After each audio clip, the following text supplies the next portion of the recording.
हे दोस्तों नमस्कार। एक बार फिर से स्वागत है आपके अपने यूट्यूब चैनल गुरुजी एग्जाम सेंटर पर।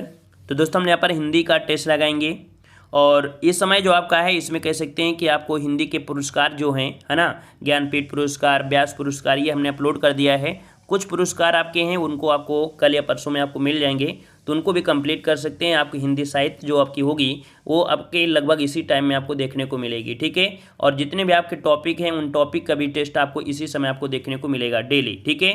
तो आप लोग यहाँ पर डेली यहाँ पर 11:20 में आप लोग यहाँ पर आ सकते हैं और यहाँ पर बेहतरीन तैयारी कर सकते हैं। अगर आपने अभी तक तैयारी नहीं किया है, नहीं स्टार्ट किया गया था, तो अभी भी आप स्टार्ट कर सकते हैं, अभी भी आपके पास समय है, ठीक है। तो चलिए स्टार्ट करते हैं। गुड मॉर्निंग सभी को, जय हिंद जय हिंद। खुश रहिए भाई, खुश रहिए। चलो तो स्टार्ट करें। तो पहला प्रश्न देखो, सभी प्रश्न आपको आ रहे होंगे, जो नहीं आ रहा है तो उसको यहाँ पर आपको अमल करना है, ठीक है ना। और यहाँ पर कंफ्यूज नहीं होना है, इस कारण से आपको ये रिवीजन करा दें, ये आपका रिवीजन क्लास होगी, ठीक है। तो देखो आपका पहला प्रश्न दिया है कि हिंदी किस लिपि में लिखी जाती है। हिंदी किस लिपि में लिखी जाती है, तो आपका जवाब क्या हो जाएगा? बी नंबर, बिल्कुल सही है, आपकी देवनागरी, ठीक है। अगला प्रश्न आपका दिया है हिंदी की मूल उत्पत्ति किससे हुई है।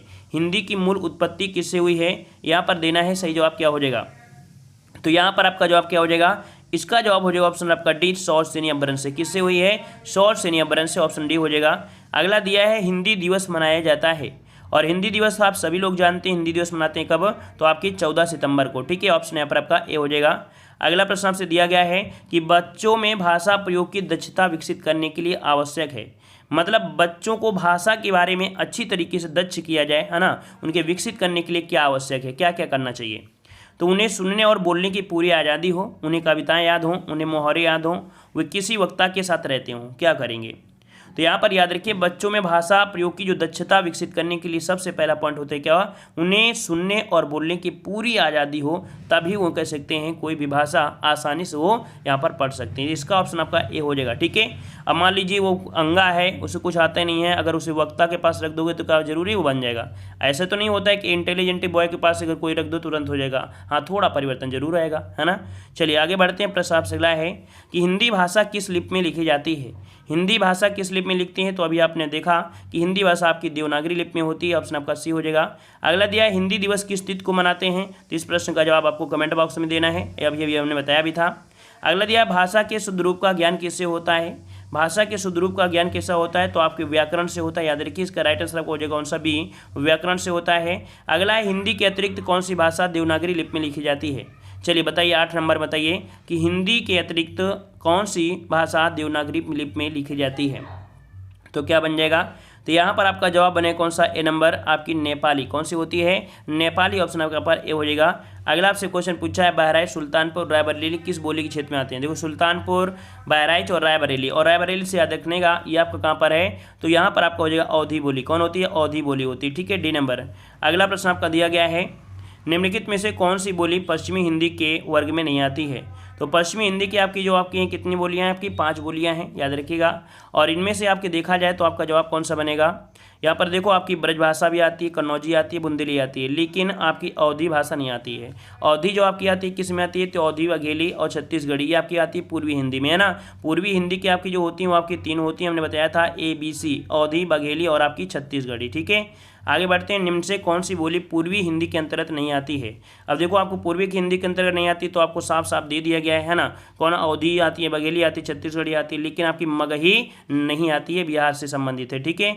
अगला है हड़ौती बोली है। हड़ौती बोली है आपकी कहाँ की बोली है? हड़ौती बोली, तो ये कहाँ की हो जाएगी भाई? तो आपका जवाब क्या बनेगा? हड़ौती। ये आपकी पड़ती है राजस्थान की, वो भी कहाँ की? तो आपकी पूर्वी राजस्थान की आपकी हड़ौती, जिसे हम लोग ढूंढाई बोलते हैं और इसे जयपुरी के नाम से भी जानते हैं, ठीक है ना। तो ऑप्शन बी हो जाएगा। अगला दिया है छत्तीसगढ़ी किस भाषा की बोली है। छत्तीसगढ़ी किस भाषा की बोली है? छत्तीसगढ़ी, तो याद रखिए हमने बताया ABC अर्थात अवधी, बघेली, छत्तीसगढ़ी, जो कि आपकी पूर्वी हिंदी के अंतर्गत आती हैं, या आपके अर्धमगधी होते हैं, अभ्रंश से आई हैं, ठीक है, अर्धमगधी अभ्रंश से, ऑप्शन आपका हो जाएगा बी नंबर। अगला क्वेश्चन दिया गया है हिंदी की आद्य जननी क्या है। हिंदी की जो आपकी आदिजन्य है उसे क्या कहते हैं। देखो आदिजन्य दे दिया है ना, आदिजन्य, तो आदिजन्य अगर आपको देता है तो आपका जवाब क्या बन जाएगा, तो आपकी संस्कृत होती है, क्योंकि सबसे पहले क्या आई थी, तो आपकी संस्कृत आई थी, फिर पाली आई, फिर प्राकृत आई, फिर अपभ्रंश, फिर अवाट, फिर आपके यहाँ पर हिंदी। अगर मान लो आपका आदि नहीं देता है तब क्या दोगे, तो हिंदी का जन्य जो अगर बोले हिंदी की जन्य किसे कहते हैं तब आपको अपभ्रंश देना है, ठीक है। हिंदी की जन्य बोलता है तो आपको अपभ्रंश है, लेकिन हिंदी की आदिजन्य तो आपको यहाँ पर संस्कृत देना है। ये पॉइंट आपको याद रखना है। आगे बढ़ते हैं। भारतीय संविधान में किस भाषा को राजभाषा के रूप में स्वीकार किया गया है। भारतीय संविधान में किस भाषा को राजभाषा के रूप में स्वीकार किया गया है, तो यहाँ पर जवाब क्या हो जाएगा, तो आपको पता है कि आपकी हिंदी है ना, किस भाषा राजभाषा के रूप में, तो आपकी हिंदी, ठीक है, हिंदी को किया गया राजभाषा के रूप में। और अभी आपको वीडियो में कुछ पॉइंट और भी देखने को मिलेंगे। अगला है कन्नड़ का संबंध किस परिवार से है। कन्नड़ का संबंध किस परिवार से है, तो कन्नड़ का संबंध आपके द्राविड़ परिवार से है ना, कहाँ से, द्राविड़ परिवार से। ऑप्शन आपका बी हो जाएगा। अगला है हिंदी खड़ी बोली किस अपभ्रंश से विकसित हुई है। हिंदी खड़ी बोली किस अपभ्रंश से हुई है, यह अपभ्रंश आपकी कौन सी है, तो आपकी सौरसेनी हो जाएगी। ऑप्शन बी हो जाएगा आपकी सौरसेनी अपभ्रंश, ठीक है। आगे बढ़ते हैं। प्रश्न आपसे अगला है हिंदी भाषा की कितनी विख्यात बोलियां हैं। हिंदी भाषा की कितनी विख्यात बोलियां हैं, तो विख्यात बोलियों की अगर हम बात करें तो कितना हो जाएंगे, 8, 5, 4 या 10, इनमें से जवाब क्या बनेगा। तो याद रखिए इनमें से आपकी विख्यात बोलियां अगर पूछता है तो आपको जवाब कितना है देना है, 8 बोलियां हैं, ठीक है। अगला प्रश्न आपका दिया गया है भारतीय संविधान में हिंदी भाषा को मान्यता कब प्रदान की गई। तो भारतीय संविधान में हिंदी भाषा को मान्यता कब मिली, बताइए भाई, जल्दी से जवाब दीजिए, है ना। ये रिवीजन क्लास होती है, फटाफट वाली क्लास होती है, ठीक है, टाइम बिल्कुल से नहीं लेना है। चलिए नंबर आ रहा है 14 सितंबर 1949, तो आपका जवाब बिल्कुल सही है। भारतीय संविधान में हिंदी भाषा को जो मान्यता दी गई थी वो आपकी 14 सितंबर 1949 को दी गई थी, ठीक है। आगे बढ़ते हैं। प्रश्न आपसे अगला पूछा गया है, कह रहे 14 सितंबर 1949 को भारतीय संविधान सभा ने हिंदी को भारत संघ की कौन सी भाषा दिया, तो भाई कौन सी भाषा होगी, तो आपकी राजभाषा होगी, है ना, राजभाषा, राष्ट्रभाषा मत लगाइएगा, इसका ऑप्शन ए हो जाएगा। अगला दिया है हिंदी भाषा में कितनी बोलियां हैं। अब ये पूछे कि हिंदी भाषा में कितनी बोलियां हैं, तो आप क्या बताओगे, तो बोलियां कितनी हैं, बोलियां कितनी है, देखो भाषा आपके यहाँ भाग जो आपके ये 22 नहीं देना है, यहाँ पर जो दिया है सी नंबर आपकी 18, कितनी बोलियां हैं, तो आपकी 18 बोलियां हैं, ठीक है, 18 बोलियां। अगला दिया है निम्नलिखित में से किस देश में हिंदी भाषा का प्रयोग लिखने एवं बोलने में भी किया जाता है। याद रखिए ये ऐसा देश है जहाँ पर आपको हिंदी लिखते भी हैं बोलते भी हैं, आपका कौन सा है, तो ये जो संबंध भी हैं इस देश के साथ काफ़ी अच्छे संबंध अपने देश के हैं, और इकोनॉमिक्स के हिसाब से पैसा भी यहाँ पर देखा जाए तो ये हमारे यहाँ हेल्प भी करता है मॉरिशस, ठीक है, मॉरिशस है, इसके पैसे भी अपने यहाँ देश में काफ़ी इसे इन्वेस्ट करता है हर चीज़ के लिए, ठीक है। अगला किस बोली में ने परसर्ग लगाया जाता है, किस बोली में ने परसर्ग होता है, ने परसर्ग बताइएगा, तो ने परसर लगता है कि इसमें, तो आपकी खड़ी बोली में होता है, इसको ऑप्शन सी हो जाएगा, खड़ी बोली, ठीक है। अगला प्रश्न दिया गया है गाजीपुर में बोली जाने वाली प्रमुख बोली कौन सी है। गाजीपुर में जो बोली जाती है वो आपकी कौन सी बोली होती है, गाजीपुर, तो गाजीपुर याद रखिए आपकी भोजपुरी, कौन सी बोली आती है, भोजपुरी बोली आती है, ऑप्शन बी हो जाएगा भोजपुरी, ठीक है। अगला दिया है भ्रंश का विकास किस अपभ्रंश से हुआ है, और सॉरी ब्रजभाषा, और ब्रजभाषा जो कि आती है कहाँ पर आती है, आपकी पश्चिमी हिंदी में आती है, और पश्चिमी हिंदी आती है, तो इसका मतलब आपका जवाब क्या हो जाएगा, सौरसेनी हो जाएगा, क्या हो जाएगा, सौरसेनी हो जाएगा, सौरसेनी अपभ्रंश से होता है, ठीक है ना। अब यहाँ पर कुछ हमने पॉइंट आपको ले लिया है, देखो वो हमने बताया है कि इस टॉपिक के सबसे लल्लन टॉप प्रश्न आपके यही 30 आपके प्रश्न होते हैं, लल्लन टॉप प्रश्न आपके यही होते हैं, और भी इसके बाद बहुत कुछ मिलता है देखने को, ऐसा नहीं है कि आपको ना मिले, बहुत कुछ आपको देखने को मिल जाता है इस टॉपिक में, ठीक है। तो यहाँ पर देखो आपकी कुछ हमने थ्योरी यहाँ पर रखा है जो कि बहुत ही अच्छी थ्योरी आपके लिए, ठीक है।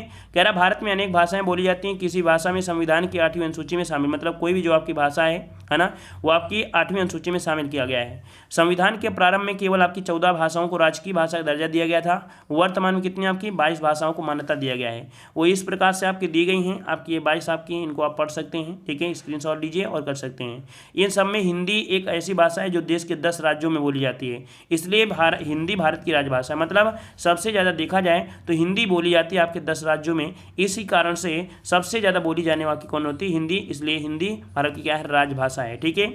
अगला दिया है यहाँ पर 21वें संशोधन 1967 में यहाँ पर सिंधी को, और 71वें संशोधन 1992 द्वारा नेपाली, मणिपुरी, कोकड़ी इनको किया गया था। ये क्वेश्चन आपका बनता है, आप लोग इस पर ध्यान नहीं देते हो, लेकिन एग्जाम में जब जाओगे तो कन्फ्यूज होगे, 100% कन्फ्यूज होगे, है ना, हमें पता है, इसलिए हमने ये क्वेश्चन करा दिया है ताकि इस टॉपिक से कोई प्रश्न आपको गलत ना हो, ठीक है। तो 21वें संशोधन वाला 1967 में सिंधी को जोड़ा गया था, और 71वें संशोधन 1992 द्वारा किसे, तो नेपाली, मणिपुरी, कोंकणी, और आपका जो 92 वाला था उसमें क्या हुआ था 2003 में बोडो, डोंगरी, मैथिली और आपका संथाली जोड़ा गया। अभी परेशान मत होइए, अब ये ट्रिक से बताएंगे, ठीक है, ये अभी ट्रिक से बता रहे हैं, परेशान मत होइए। अब यहाँ पर देख सकते हैं संशोधन द्वारा जोड़ी गई आपकी भाषाएं, है ना, बताया था अभी ट्रिक से आपको पढ़ना है। देखो यहाँ पर दिया है 71 नेपाली मणि को लाएं, 71 नेपाली मणि को लाएं, मतलब क्या हुआ, ने से आपका हो जाएगा क्या, नेपाली हो ना, 71वां संशोधन हुआ, ने से नेपाली से क्या हो जाएगा नेपाली, मणि से मणिपुरी और को से आपका हो जाएगा कोंकणी। तो आपके 71वां संशोधन जो आपका हुआ था, 71वां जो संशोधन हुआ उसमें से क्या क्या आया, तो आपकी कोंकणी, मणिपुरी और आपकी नेपाली। अब उम्मीद है कि ये पॉइंट आपको याद रहेगा, है ना, रिवीजन करेंगे तो याद रहेगा, नहीं तो फिर आपको याद नहीं रहेगा, ठीक है ना, क्योंकि कोई भी ट्रिक होती है तो उसको रटना भी पड़ता है, ऐसा नहीं होता है कि हाँ ट्रिक है तो बिल्कुल रट जाए, ठीक है ना, और एक बार पढ़ लोगे तो दोबारा भी इसको रिवीजन करना पड़ता है, ठीक है ना। तो ये भी आपको पॉइंट रहेगा याद 71वें वाले में जो 1992 में ये हुआ था, ठीक है। और यहाँ पर आपका देखो नेपाली, मणिपुरी, कोंकणी हो गया। अगला दिया गया है 92 नंबर में जो आपका संशोधन हुआ था, इसमें से आपके 2003 में, ठीक है, 2003 में हुआ था, ठीक है ना, जिसमें से आपकी देखो बदमाशों ने चुराया, ठीक है, 92 को बदमाशों ने चुराया, बोडो, डोंगरी और मैथिली और आपकी संथाली, है ना, संथाली, मैथिली, डोंगरी और आपकी बोडो, ये आपकी 92 संशोधन वाला आपका था, ठीक है ना। तो यहाँ पर कह सकते हैं कुछ हमने यहाँ पर देखो टेस्ट आपके लिए थे, लेकिन हमें लगता है कि ये वाले जो आपके प्रश्न थे, इन प्रश्नों में आप डाउट हो सकते थे, थोड़ा कन्फ्यूज हो सकते थे, लेकिन इसी कारण हमने यहाँ पर आपको बता दिया है, ठीक है। उम्मीद है पसंद आया तो वीडियो लाइक करें, चैनल को भी सब्सक्राइब